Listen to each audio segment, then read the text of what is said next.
What's up and welcome back. I'm John Stark from MacMovieGuy.com, your favorite blind film critic, and I've been doing a lot of anniversaries. Yesterday was the official 40th anniversary release of The Karate Kid, the original. So I'm doing it. It's The Karate Kid, guys. Are you excited? Get excited. If you don't know what The Karate Kid is, I can't help you. There's no help. There's better help. You can go, but other than that, well, I got nothing for you, man. If you just woke up this morning, you're like, "What's the Karate Kid?" Okay, well, they made a bunch of movies. There's a Cobra Kai TV series, which has now spawned another movie that they're working on based on the Cobra Kai TV series. So Ralph Macchio has a lot to do, even though he basically really only ever did this. I mean, he was not somebody who was like a prolific actor for his whole life until Cobra Kai happened, and then he was like, well, I guess I could slum it and come on back to Netflix. Same thing with William Zabka, who plays Johnny in this, and also in Cobra Kai, who's actually arguably the star of Cobra Kai, when you really think about it, from the very beginning. I know that Ralph Macchio, I think it's Macchio, comes back into play as Daniel LaRusso. But it does kind of feel like Johnny was number one on the call sheet for Cobra Kai, at least in season 1. So, Elizabeth Shue is here, obviously. Pat Morita, who got an Oscar nomination for The Karate Kid. Surprise. And the rest of the people, I think some of these people have popped up on Cobra Kai. Obviously, like, we've got Kreese and his mother and stuff like that are here. So it gives people who haven't necessarily really worked since the 80s have found ways of popping up on Cobra Kai to be like, hey man, I'm still living in the area. So it's like Cobra Kai is great for Karate Kid fans, for films for all over all of the parts. I'm just going to do part 1 now. Truth is, I'm actually not like a massive Karate Kid fan. I thought the film was interesting. We also, like, when I was a kid, I also grew up with more karate films because of Karate Kid. So based on my age, Karate Kid was not what I grew up with. I grew up and watched it, and it was older. But for me, I had stuff like Sidekicks, with Jonathan Brandis and Chuck Norris. I know. Wow. It's okay if you forgot that existed. It was a thing. It existed. And Three Ninjas. I had the Three Ninjas franchise, which is more sort of appropriate for where I was as a kid at the time. So, and then of course there was Hilary Swank as the next Karate Kid, which, that's a whole different thing. I keep expecting her to pop up and join the cast of Cobra Kai, but I just don't know that it's going to happen. The first film follows a pretty predictable track. If you're familiar with any of Karate Kid, even if you've only watched Cobra Kai, you've picked up on Daniel's path. He used to live in New Jersey. He moved out to the Valley in California, and with his mom, who, was looking for better opportunities. He ended up meeting Mr. Miyagi, who was sort of unsuspecting at the time, like one of those things where you're like, oh, it's just the old Asian dude. What could he possibly know?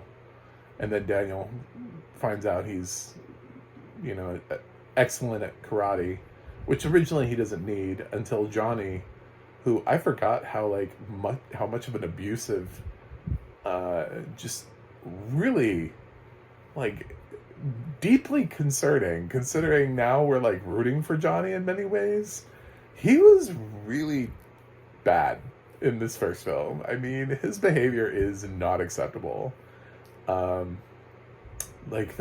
There's sort of like his first interaction with Elizabeth Shue, who plays sort of like the love interest for this triangle, even though Johnny doesn't really have a chance with her again. They used to date, and you're like, what did she ever see in him? Ever.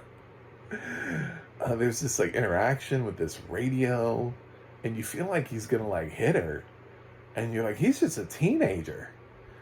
Like, this guy's got domestic violence written all over him. Luckily, that's not where the series goes, as we find out with Cobra Kai. But yeah, he has not picked up good behavior. And sort of the battle, and he does kick Daniel's ass, and really bad because Daniel's not trained in anything at that point. He's kind of smaller than Johnny anyway. And Johnny is sort of like the chosen one at the Cobra Kai dojo at the time. So it's not even like Johnny has like one of the other ones. Like the first interaction they have, it's like Johnny goes like full, like hardcore on him. He's like doing all sorts of kicks and shit on him. And somehow Daniel walks away from that alive and without broken bones. And is determined to be ready for the next time Johnny comes at him. At first he thinks it just means like, I need to work out more. And then he's like, well, obviously I need to learn whatever karate. He considers Cobra Kai. There's a scene where he like shows up at Cobra Kai and looks at it, and then you see the intense training from John Kreese. And he's like, I don't know, man. This doesn't feel... Plus, they're poor. So he doesn't have money to do the fancy Cobra Kai thing. But luckily, Mr. Miyagi takes him under his wing, agrees to, but Daniel has to agree to all of these like sort of like weird practices. And that's always been sort of like the anchor of Cobra Kai, is the people who end up studying with Daniel instead of Johnny throughout the show. They're always like, what is all this stuff? I mean, he's like, well, this is stuff that was passed on to me from Mr. Miyagi, you know, bonsai trees and wax on, wax off, and all this, you know, it's not Johnny's like strike first, strike no mercy, you know, like way of Cobra Kai. And it's passed on through all the knowledge to Pat Morita, who gives sort of it's a nice performance here. It's one of those performances that I'm still sort of surprised got the attention of Academy members, because Karate Kid doesn't feel like a film that gets attention of Academy members. It's one of those things where you're just like, wow, you're recognizing somebody's work because you want to recognize the actor also. But what ended up being really great about it, and something that they couldn't have predicted, is that Mr. Miyagi ended up becoming sort of this like one of the greatest sort of like cinematic references / roles of all time. People have used that, you know, they've referenced somebody being their Miyagi without really actually being a Karate Kid fan or even knowing what Karate Kid is. He's just kind of like worked his way into the lexicon. And that's all because of Pat Morita and the success of this film, which has shown itself, you know, over the 3 films that actually starred Daniel LaRusso, the 4th film that has Hilary Swank, and later the remake with Jackie Chan, and Cobra Kai, the series, and then whatever we'll get after Cobra Kai. Plenty of stuff, plenty of content. And if it wasn't this relationship between Daniel and Miyagi that originally started it all, and the Academy's willingness to recognize somebody like Pat Morita, this could have been easily just sort of been one of those teen movies, you know, one of those Brat Packer things. But thankfully it wasn't. They ignored a lot of those films that we sort of hold near and dear today. You know, a lot of people will turn to The Breakfast Club and call that like a cinematic classic for what it is. You know, like, but the Academy was never going to say, and nominated for Best Picture, The Breakfast Club. You know, um, it just, it's very interesting that they found a way to recognize the Karate Kid, and when you look back on it after 40 years.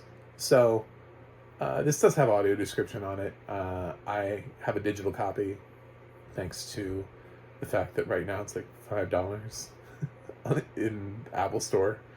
I guess that Apple's celebrating its 40th anniversary also, so that was nice. It's Motion Picture Solutions is responsible for the track here. The narrator is British, I think.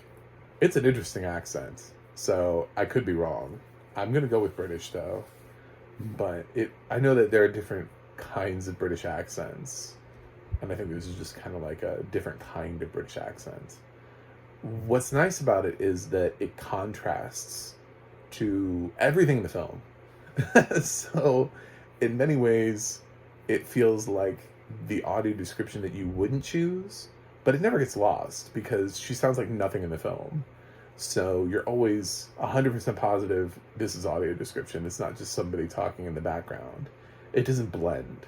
You know what I'm saying? Like, it actually kind of stands out, but it is actually a vocal performance. So I didn't mind it. I don't have a lot of strong visual memory of this film and the scenes. Everybody just kind of remembers that crane kick. I like wax on, wax off. And like the rest of the movie, I was like, I don't remember the rest of this.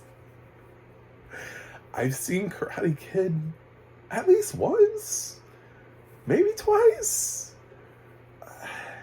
I don't know. It's like I said, I had a lot of karate films back in the day. By the time, and I need to acknowledge it was largely because this did so well that we had films like that. So it opened up the door for franchises like Three Ninjas. That never would have happened if Karate Kid had bombed at the box office or not been any good. Nobody would have wanted to make more films like that. Chuck Norris would have never taken Jonathan Brandis on in basically relatively the same plot in Sidekicks. So, yes, it's the GOAT here. It's just, oddly enough, it's not the film that has the nostalgia tie to me. So when I sit down and look at it, I sit down and look at it from the perspective of how I looked at every other film, which is actually kind of great, because a lot of times I've been doing these anniversary reviews and I've been like, well, this is a nostalgic film, it's a desert island film, it's an A+ for me, you know?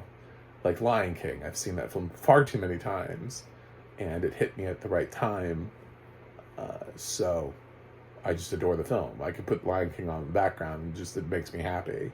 I put Karate Kid on in the background, it doesn't evoke the same emotion. Oddly enough, I think Three Ninjas would, but, I don't know. Maybe I'll try that at some point. I don't know when is Three Ninjas anniversary. But when I look at this film, I still look at it and I go, this is a really good film. Not perfect. And some of the acting is very 80s. It's very, like, over the top. William Zabka was not very good in the beginning. He's come a long way, considering the lack of acting opportunities he's had between this and Cobra Kai. He's not, like, a prolific actor. He's pretty solid in Cobra Kai. And he actually even gets better as Cobra Kai goes along. So, but his Johnny is just not great acting. However, I will say Ralph Macchio, he deserves some praise here. So, obviously, Elizabeth Shue went on to do wildly successful, winning an Oscar for Leaving Las Vegas. So, we know what happens with her career. She won in the long game. she won the long game for this film. But that's the Karate Kid. Check it out. 40th anniversary. Can't believe it's that old. Anyway, thanks for watching. Thanks for subscribing. I'm going to give the Karate Kid, I'm going to give it an A-. It's not quite A quality to me because, like I said, there's a couple times where you're like, The acting. It's, but then there are other times where I'm like, oh, the acting. Like, it's unexpectedly good in some places. And a lot of that has to do with the relationship between Daniel and Miyagi, which really works and really sells the film. So, um, that's thanks for watching. Thanks for subscribing. And I will see you guys on the other side.